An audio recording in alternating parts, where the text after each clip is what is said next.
চাওক অসম ক্ৰিকেট সন্থাৰ লগত বাংলাদেশ ক্ৰিকেট বৰ্ডৰ এখন চুক্তি হৈছিলে আজি প্ৰায় 3 বছৰ আগত সেই চুক্তিৰ মতে আমাৰ যিটো আণ্ডাৰ 16 ষ্টেট টীম আছে সেই ষ্টেট টীমটোৰ লগত বাংলাদেশ নেশ্যনেলৰ টীমৰ আণ্ডাৰ 16 টীমটোৰ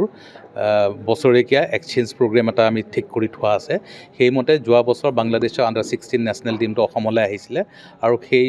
চুক্তি মতে এইবাৰ অসম ক্ৰিকেট দলটো আণ্ডাৰ 16 যিটো আমাৰ কেটেগৰী এজ গ্ৰুপত আছে সেই দলটো বাংলাদেশলৈ যাব লাগে আৰু সেইমতে অহা কাইলৈ অৰ্থাৎ 25 এপ্ৰিলৰ পৰা 14 মে'লে আমাৰ অসম আণ্ডাৰ 16 দলটো বাংলাদেশলৈ ভ্ৰমণ কৰিব তেওঁলোকে বাংলাদেশত 5খন মেটচ খেলিব 2খন 3-day মেটচ আৰু 3খন 1-day মেটচ আৰু এই মেটচকেইখন অনুষ্ঠিত হ'ব ৰাজশ্বাহী আৰু বাগৰা বুলি দুখন ঢাকাৰ পৰা প্ৰায় 200-250 কিলোমিটাৰ দূৰত দুখন চিটি আছে সেই চিটি দুখনত এই খেলকেইখন অনুষ্ঠিত হ'ব আমাৰ অসম দলটো আমি 16জনীয়া দল এটা গঠন কৰিছোঁ আৰু দলৰ লগত সত্যগোপাল চক্ৰৱৰ্তী তেখেত মেনেজাৰ হিচাপে যাব ফৰ্মাৰ ৰঞ্জি ট্ৰফি প্লেয়াৰ আৰু আমাৰ সিনিয়ৰ টিমৰ সিলেক্টৰ আৰু চিফ কোচ হিচাপে যাব সুব্ৰজিৎ শইকীয়া তেওঁ অসম ৰঞ্জি দলৰ কোচ হয় সো এই দলটোক আমি অসমৰ যিটো আমাৰ একাডেমি আছে একাডেমি আৰু অসমৰ যিটো যোৱা বছৰ আণ্ডাৰ 16 বিজয় মাৰ্চেণ্ট ট্ৰফি ভাল পাৰফৰ্মেঞ্চ কৰা প্লেয়াৰখিনিক লৈ পেলাই গঠন কৰা হৈছে আৰু আমি আশা কৰিছোঁ যে অসম ক্ৰিকেট সন্থাই আমাৰ যিখিনি য়াং উঠি অহা ক্ৰিকেটাৰ আছে তেওঁলোকক এটা ইণ্টাৰনেশ্যনেল এক্সপ'জাৰ দি আগন্তুক দিনত যাতে তেওঁলোকে এটা ভাল ক্ৰিকেট কেৰিয়াৰ গঢ়ি তুলিব পাৰে তাৰ কাৰণে প্ৰচেষ্টা এটা লোৱা হৈছে IPL আহি আছে 15 আৰু 19 মে'ত IPL হ'ব IPLৰ প্ৰস্তুতি কেনেকুৱা আৰু এইবাৰ যিহেতু ৰাজস্থান ৰয়েলছে খুব ভাল খেলি আছে পাৰফৰ্মেঞ্চ কৰি আছে অসমৰ ৰিয়ান পৰাগেও খেলি আছে কেনেধৰণে আশা কৰিছে প্ৰস্তুতি কেনেকুৱা আপোনাৰ চাওক BCCIৰ যিটো আমাৰ টেকনিকেল টীম আছে সেই টীমটোৱে অলৰেডি এছিয়া ষ্টেডিয়ামটো পৰিদৰ্শন কৰি গৈছে আৰু তেওঁলোকে পৰিদৰ্শন কৰি আমাৰ ইয়াতে যিখিনি ফেচিলিটিজ আছে গোটেইখিনি ফেচিলিটিজ আপ টু ডেট হৈ আছে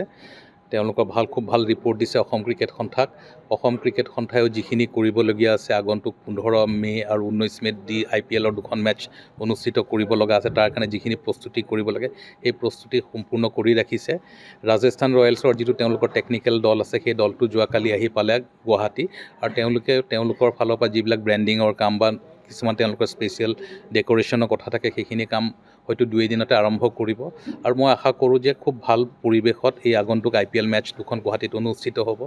অসম ক্ৰিকেট সন্থাই এটা স্পেচিয়েল ষ্টেপছ লৈছে অসম ক্ৰিকেট সন্থাই ইয়াৰ যিটো হস্পিটেলিটি এৰিয়া আছে সেই হস্পিটেলিটি এৰিয়াটো কমপ্লিটলি আপগ্ৰেড কৰিছে আৰু সেই আপগ্ৰেডেশ্যন কৰা হস্পিটেলিটি এৰিয়াটো অহা 27 মে' তাৰিখে আবেলি 3 বজাত উদ্বোধন কৰিব আমি সকলোকে আমন্ত্ৰিত কৰিম আৰু এটা নতুন পৰিৱেশত খুব ভাল পৰিৱেশত IPL মেটচকেইখন ইয়াৰ দৰ্শকে গেলেৰীতে হওক বা হস্পিটেলিটি এৰিয়াতে হওক তেওঁলোকে উপভোগ কৰিব পাৰিব দৰ্শক কেনেকুৱা আশা কৰিছে আৰু চব টিকেটখিনি অলৰেডি তেওঁলোকে ৰাজস্থান ৰয়েলছে এই টিকেটৰ ওপৰত তেওঁলোকৰ কণ্ট্ৰল আছে বা তেওঁলোকে মেনেজ কৰে চ' মই জনামতে তেওঁলোকে অলৰেডি অনলাইনত বুক মাই শ্ব' থ্ৰুৱেদি টিকেটবোৰ মুকলি কৰি দিছে মই আশা কৰোঁ যিটো ধৰণে আমি টেলিফোন পাই আছোঁ সকলো অসম ক্ৰিকেট সন্থাৰে হওক বা মই BCCIৰ কৰ্মকৰ্তা যি গুৱাহাটীত থাকোঁ যথেষ্ট ফোন আহি আছে খেলৰ টিকেটৰ কাৰণে আৰু যিহেতু আজি এদিন আগত অনলাইন কৰি দিয়া হৈছে মই ভাবোঁ যে 2 দিনাখনে খুব ভাল দৰ্শকৰ সঁহাৰি হ'ব আৰু it will B A full house খেলুৱৈসকল কেতিয়া আহিব একজেক্টলি মই আপোনাক ক'ব নোৱাৰিম কিন্তু 12 তাৰিখে ৰাজস্থান ৰয়েলছৰ লাষ্ট মেটচখন আছে চেন্নাইত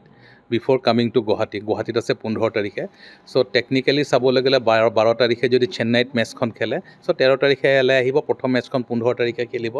আৰু ছেকেণ্ড মেটচখন 19 তাৰিখে খেলিব আৰু 20 তাৰিখে যাবই লাগিব কাৰণ 21 তাৰিখে যদি প্লে অফত তেওঁলোক কোৱালিফাই কৰে 21 তাৰিখৰ পৰা প্লে অফ মেটচবোৰ আৰম্ভ হ'ব ৰাজস্থান টিমটোক ৱেলকাম কৰাৰ কাৰণে কিবা বিশেষ ব্যৱস্থা কৰিছে অসম ক্ৰিকেট সন্থাই এইটোত বিশেষ কৰিবলগীয়া নাথাকে কাৰণ এইটো এটা IPL ফ্ৰেঞ্চাইজি ক্ৰিকেট BCCI পাতে চ' এইটো কোনো এখন বাইলেটাৰেল ছিৰিজ নহয় সেইকাৰণে অসম ক্ৰিকেট সন্থাই বা অন্য কোনো ষ্টেট এছ'চিয়েশ্যনে খুব এক্টিভলি ইনভলভ নহয় IPL খেলত আৰু তথাপি মই ভাবোঁ যে অসম যিহেতু এটা খুব আলহী পৰায়ণ প্ৰদেশ আমাৰ এইখন আমি সদায় হস্পিটেলিটিত আমাৰ নাম আছে নিশ্চয় অসম ক্ৰিকেট সন্থাই কিছুমান ষ্টেপছ ল'ব আৰু মই ভাবোঁ যে সেইখিনি আপোনালোকক সময়ত জনাই দিয়া হ'ব খেলপথাৰসমূহ কেনেধৰণে প্ৰস্তুত হৈছে খেলপথাৰখন কেনেধৰণে প্ৰস্তুত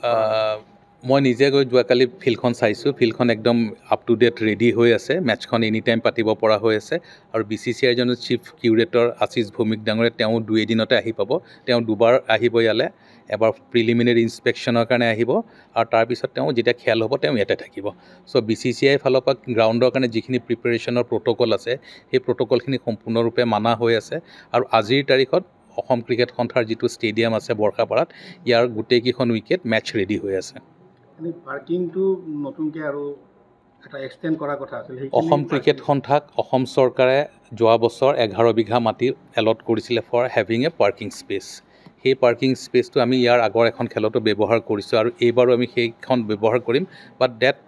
সেই এডিশ্যনেল যিখিনি পাৰ্কিং স্পেচ আছে তাতে প্ৰায় 700 গাড়ী পাৰ্কিং কৰা ব্যৱস্থা কৰা হ'ব। কিন্তু সেই পাৰ্কিং স্পেচলৈ যিটো ইনগ্ৰেছ বা আউটগ্ৰেছ কৰাৰ ৰাস্তা আছে সেইটো যথেষ্ট বহল নহয়। সেইটো আগন্তুক দিনত PWD আৰু অসম ক্ৰিকেট সন্থাই কিছুমান নিজৰ ভিতৰত আলোচনা বিলোচনা কৰি সেই পেৰিফেৰী ৰোডকেইটা ডেফিনেটলি এক্সটেণ্ড কৰিব লাগিব। কিন্তু এইবাৰো আমাৰ যিখিনি এই খেলখনৰ লগত জড়িত হ'বলগীয়া ভেণ্ডাৰ্ছ থাকিব বা টেকনিকেল ষ্টাফ থাকিব, তেওঁলোকৰ গাড়ীখিনি আমি তাতে পাৰ্কিং কৰাৰ ব্যৱস্থা কৰিম। আৰু এনেই আন হিচাপে যিখন আমাৰ NXC গ্ৰাউণ্ড আছে, সেই NXC গ্ৰাউণ্ডত আমি প্ৰায় 300 মান গাড়ী পাৰ্কিঙৰ ব্যৱস্থা কৰিব পৰা অৱস্থাত প্ৰত্যেক বছৰে থাকে। এই বছৰো গুৱাহাটী ট্ৰেফিক পুলিচৰ লগত আলোচনা কৰি পেলাই ইয়াৰ ট্ৰেফিকৰ বা পাৰ্কিঙৰ মেনেজমেণ্টটো আমি ফাইনেলাইজ কৰিম।